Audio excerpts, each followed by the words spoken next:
બાપુ દાદા હવે દિવાળી આવી, હવે ઠાકી નહીં ગયા? એટલે હવે ઠાકી તો જ્યાં થઈ પણ આ કઈક ઉપાડ નો કરશે. આ વેકેશન આખા ગામમાં પડી જાય એમ કહું. આને શું વાર છે? બસ હવે આજનો દિવસ છે. તમારા પગારમાં કઈ વધે છે?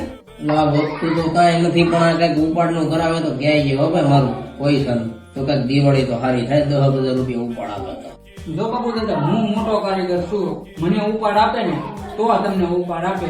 હું શેઠ પાસે જઈને એને પૂછું. બોલો ભાઈ, હું આવ્યા? શેઠ મારા પગારમાં કઈ વધતું નથી ને મારા પૈસાની જરૂર છે અને મારા ભરવાના છે કે મારો ઉપાડ લેવાનો છે. જો ભાઈ હું કોઈ ઉપાડની વાટે ન રહેતા હો, ખાલી પગાર જ થશે. ઉપાડ વખતે કોઈ ધક્કો ન ખાતા. અને બાબુ દાદાને કહેજો તમે ઉપાડ વખતે ઓફિસે જ ન આવે, બરાબર?